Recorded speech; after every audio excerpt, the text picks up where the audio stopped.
Ahoy, mateys! In the last few months or so, you've probably seen the massive influx of clips and memes deriving from a 1988 animated adaptation of the classic novel Treasure Island. An animated film that seems to have been somewhat obscure in America until now, despite being a huge source of nostalgia and fanfare in Russia and other European countries for decades. So much so that memes made about this cartoon have been pretty common in a lot of foreign countries that grew up with this film. But in around August of 2022, this cartoon, as many memes, made the jump over to America. Thanks in part to a certain character and a brief scene from the movie, which we will most certainly be touching upon later in this video. I found these memes to be pretty refreshing and most importantly, funny as hell. So much so that I immediately knew that I needed, not wanted, needed to watch this film for myself. So that's just what I did. I found the film and I watched it.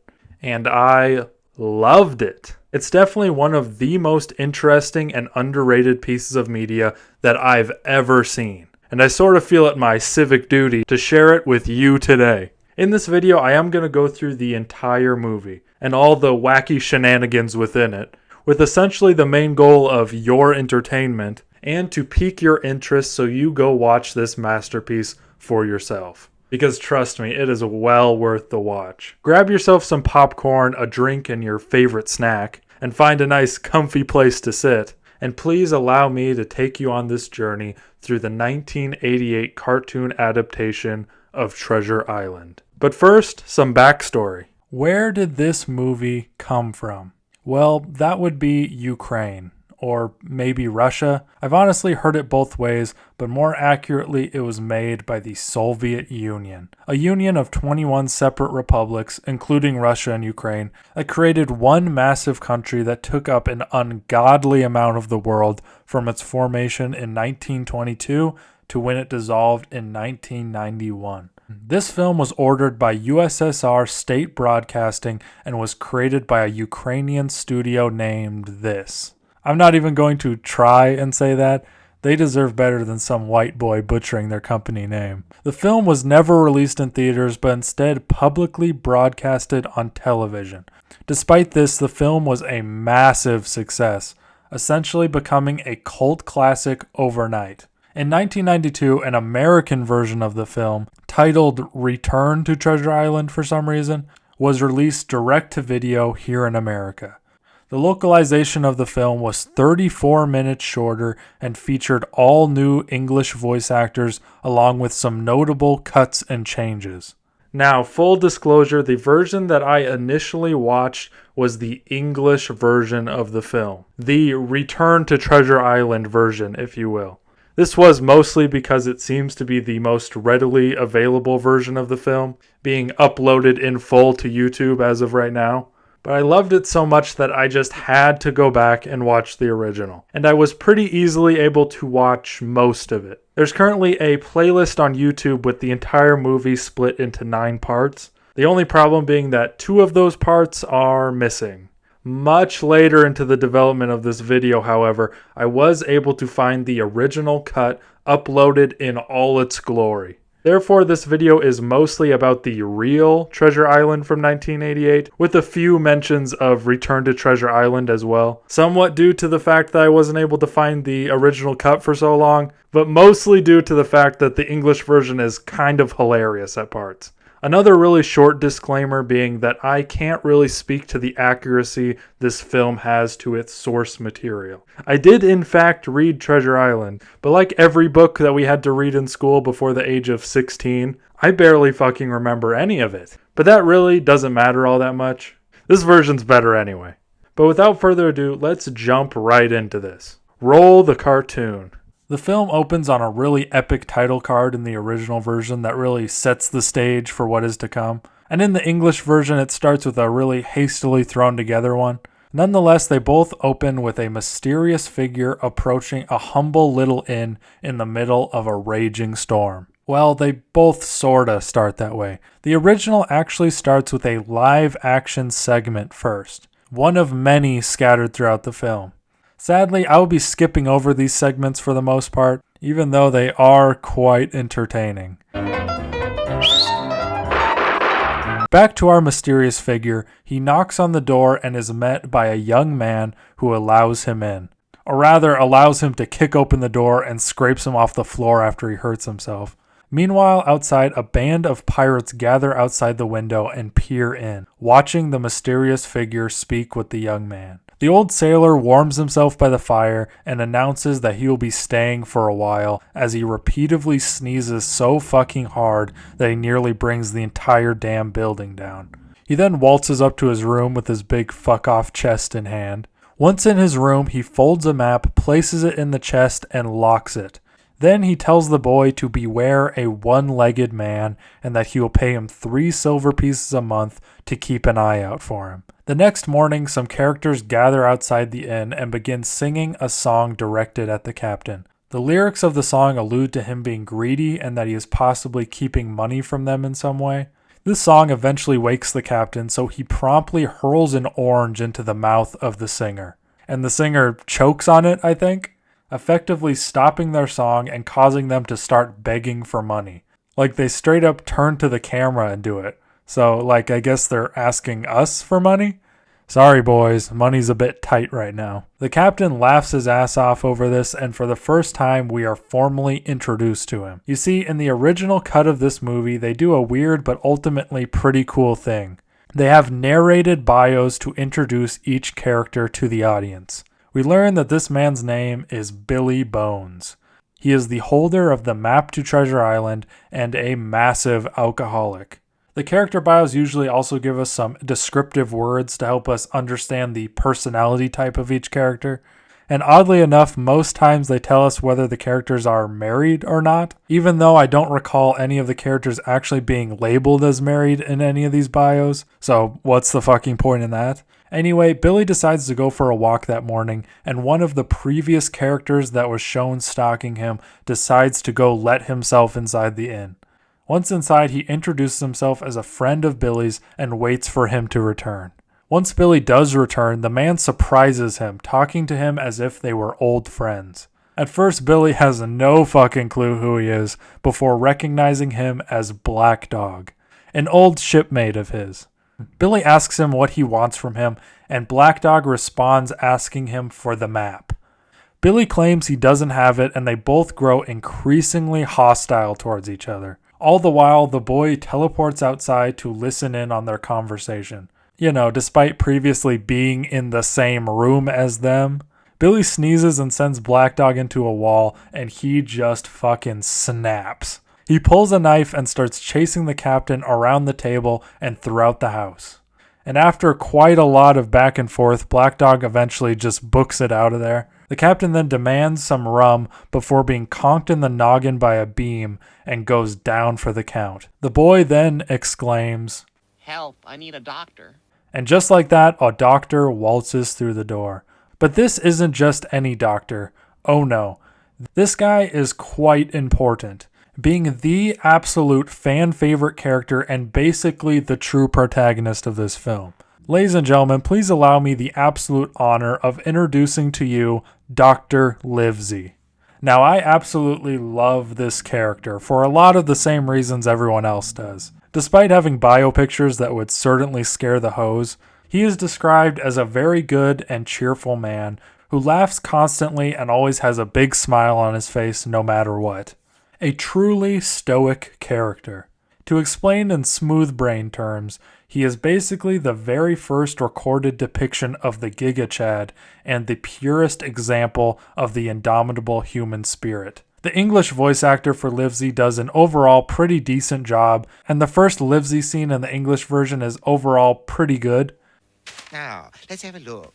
My, what a masterpiece. But it can in no way compare to the completely different and far superior original scene. Livesey walks in, picks Billy up by the back of his coat, says, and I quote, "Let's try and save this fellow's worthless life," before tossing him in bed, taking his vitals, and telling him that his life depends on him controlling his drinking habits. Слово «рум» и слово «смерть» для вас означает одно и то же. Вы меня поняли? To recap, he walks in, calls him worthless, calls him an alcoholic, tells him that his time on Earth is limited, does not elaborate, and leaves. Ladies and gentlemen, the GOAT. The next morning, another person comes to have a word with Billy Bones. This time, it's an old blind motherfucker by the name of Blind Pew.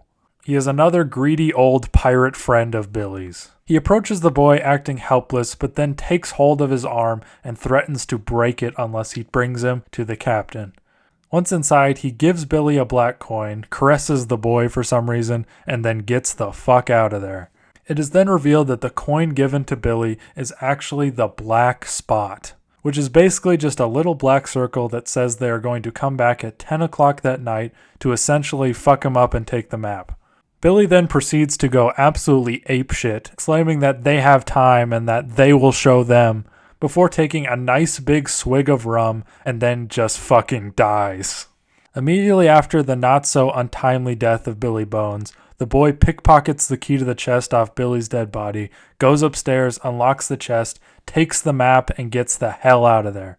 Right as he leaves, Pew and his thugs return to ransack the place. They find Billy's corpse and a chest full of gold, but no map. They do, however, spot the boy riding away on his horse and take a few pot shots at him. They then quickly begin to chase after him, leaving the old blind motherfucker in the dust. Pew then literally accidentally stumbles into a barrel and rolls off of a cliff to his death. It is at this time that we finally get the bio introducing the boy. His name is Jim Hawkins, and he is a very good and polite boy.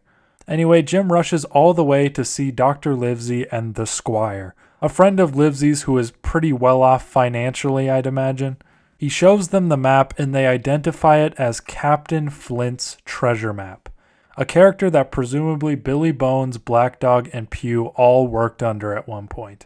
The three of them decide that the map leads to untold riches and that they would be the ones to find it. But first, of course, they need a crew.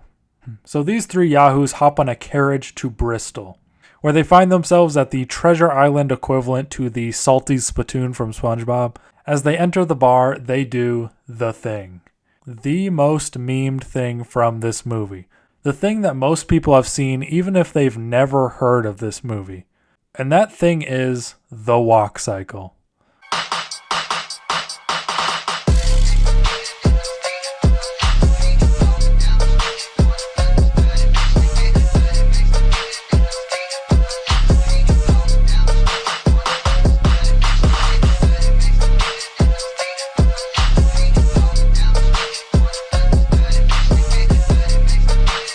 Man, it felt like they were walking for an eternity there. They eventually find their seats, but this big guy starts to antagonize Jim completely unprovoked. But Jim is not taking any of it.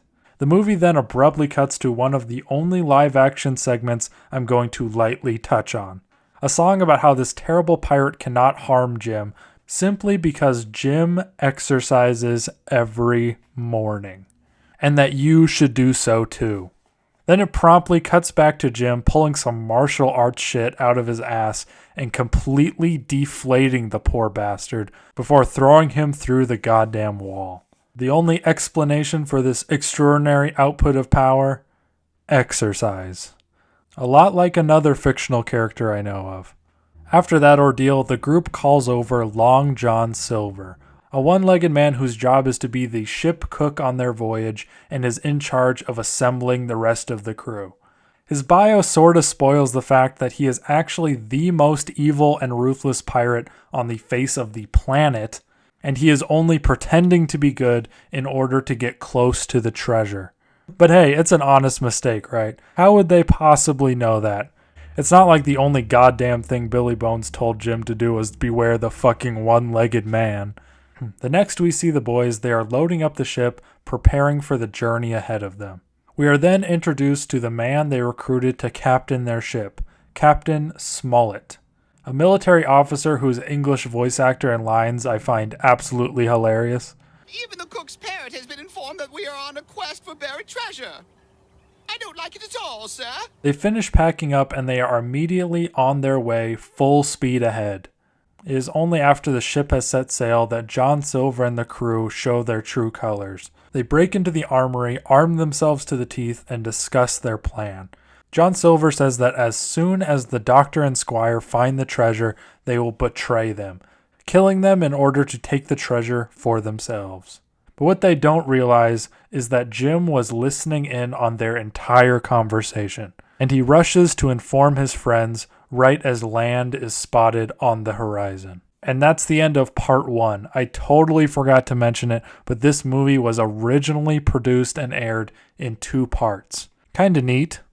In the beginning of part 2, Jim tells Livesey, Smollett, and the Squire about Silver's plan, and they ultimately decide to pretend they know nothing about it as they figure out a plan to deal with this situation. But funny enough, one of Silver's men was listening in on their conversation and tells Silver about it. So not only do the boys know about Silver's plan, but Silver knows that they know his plan and are pretending not to know his plan. Setting all of that aside for the moment, they have arrived at their destination, Skull Island, and we are shown one of the cleanest night-to-day transitions in animated history. The captain then has quite a conversation with Silver that has some unintended tension in the air,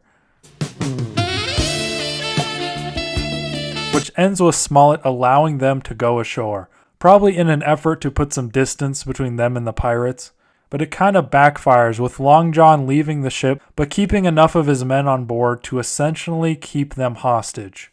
However, without communicating his plan with absolutely anyone, Jim decides he needs to see what the pirates are going to do on the island. So he arms himself with 2 gats, hops in a boat, and somehow paddles so goddamn fast that he ends up beating the pirates to the island, turning his original plan of watching the pirates into a game of cat and mouse as they hunt him down. Jim evades the pirates for a while before bumping into a man that he has never met before. A man who introduces himself as Ben Gunn.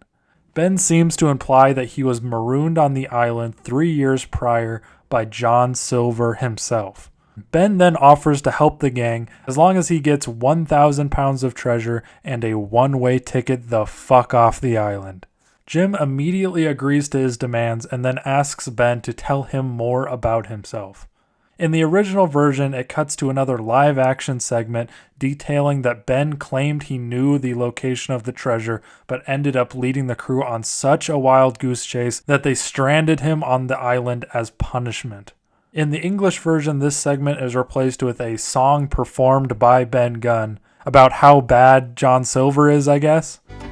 Oh no, it's him again. He can't be trusted. Pass me a basket. Oh no, not him again. He's the meanest pirate of all. Back on the ship, Livesey takes a look at the situation and comes up with a plan.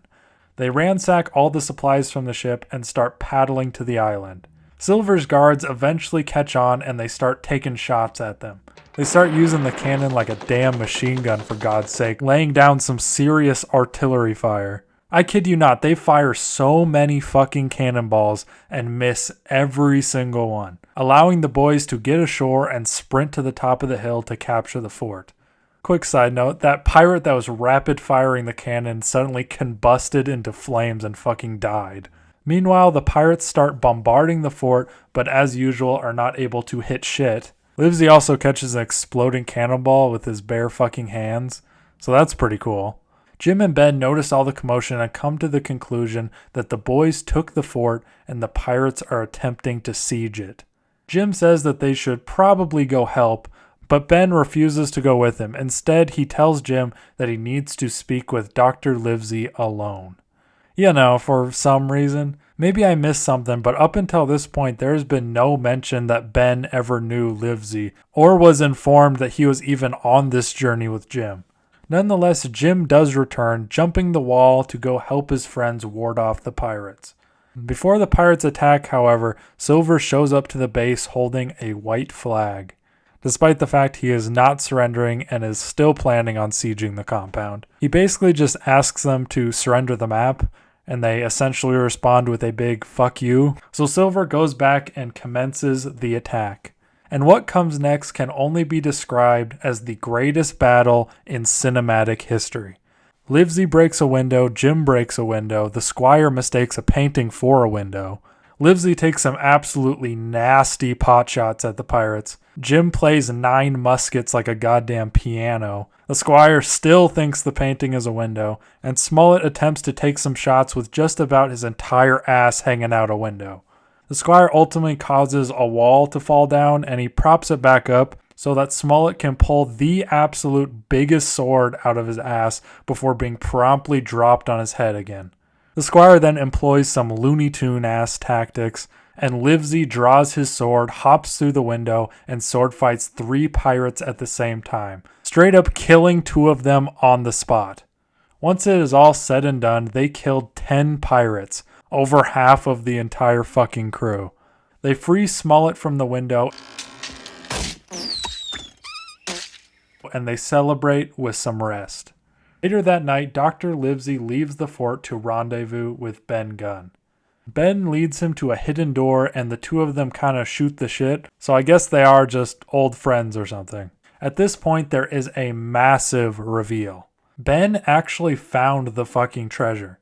He did it completely without the map and painstakingly relocated every bit of it to this cave, meaning that now the boys could literally give Silver the fort and the map, and he would still not be able to get his hands on the treasure. Back at the fort, Jim finds the note that Livesey left and jumps through some mental gymnastics to conclude that Livesey must have a plan, therefore he must come up with a plan as well, for some reason.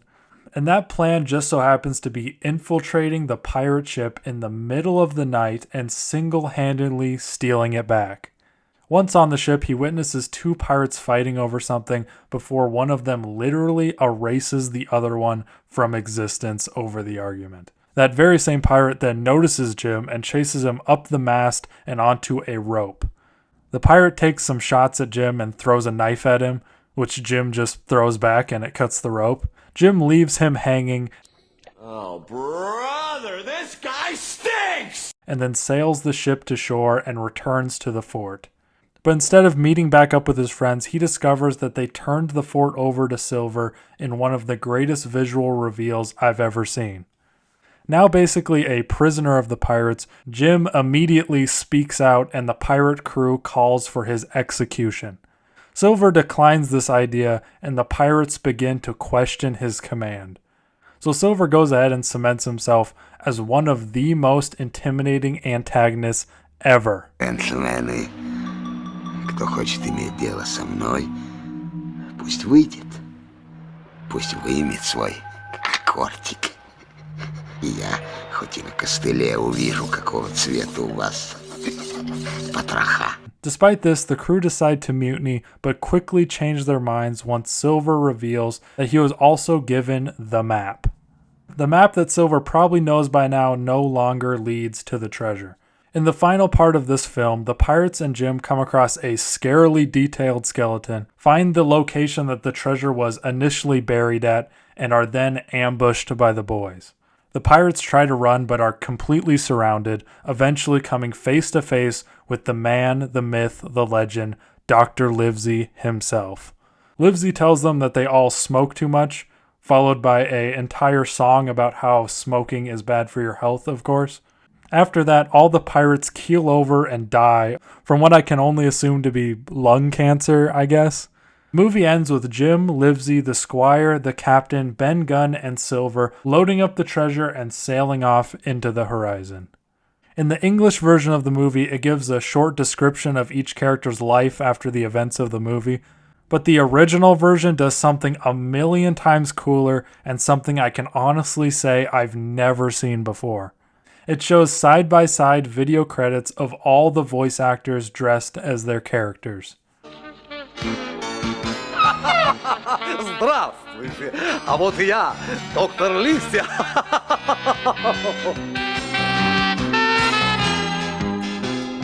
Одни боялись Пью, другие били Бонса. А меня боялся сам Флинт. And that, my friends, was the 1988 animated production of Treasure Island. There are so many reasons why I absolutely love this film. I most likely didn't even come close to conveying just how amazing this film is. The adaptation of the story is good. The characters are equal parts interesting and absolutely fucking hilarious. And the art style and animation is unlike anything I've seen before.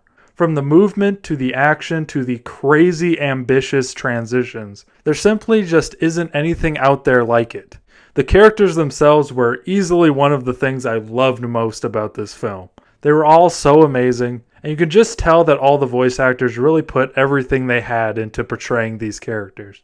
Take Dr. Livesey and John Silver, for example. I think these two absolutely stole the show for me. Livesey had that constant contagious optimism and laugh, while Silver sounded like one of the scariest motherfuckers of all time. They definitely brought the film to life for me. But my absolute favorite aspect of this film has got to be the pure creativity. As a lot of you probably know, I value creativity above all else when it comes to the media that I enjoy. And this movie checks all the boxes. And most importantly, through this creativity, you can tell that the people behind this film had the time of their life making it. From the writing to the acting to the animation, you can just see the passion seeping out of every square inch of this movie. And that's honestly kind of a sight for sore eyes in the current state of the animation and film industry. If you're a fan of animation or the memes, you absolutely have to go watch this movie. It is truly an experience to watch, and I cannot recommend it enough. But with that comes a bit of a hiccup. Finding the movie. The version of the film that I wholeheartedly recommend is definitely the original Soviet version of the film, which originally proved quite difficult for me to find. The English version seems to be the most readily available version of the film, usually being the top thing recommended to me whenever I search for this film. But that version is just far from a perfect representation of this film. And even if it was, it's posted in dogshit quality anyway. Another easy way to find the film is that playlist I mentioned earlier, but good luck watching parts 7 and 8 without a VPN. This was honestly a significant delaying factor for me while making this video. I believe that anybody that watched this far into this video should go and experience the movie for themselves if they haven't already. But for the longest goddamn time, I just could not find a direction to point you guys. That was until recently when I discovered the entire Soviet cut of the film uploaded here on YouTube.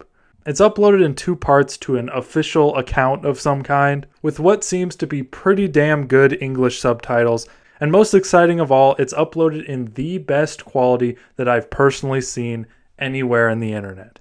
I'm not 100% sure why these videos won't show up in my search history no matter how hard I try, but they will be the top 2 links in the description below, and if you're interested in the slightest, I definitely recommend you go watch this animated classic for yourself. And also, don't forget to exercise every morning and that smoking is bad for your health.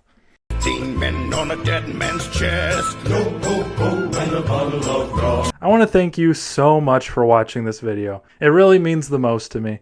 This is a video that I've had in production for quite a while now, and I am so glad to finally get it posted. I really hope that my overview was as accurate as possible for those that grew up with this movie, and that you nonetheless found it entertaining, and hopefully enjoyed this video. Definitely don't forget to subscribe for more content in the future, and if you're itching for something else to watch, don't be afraid to take a dive into my backlog.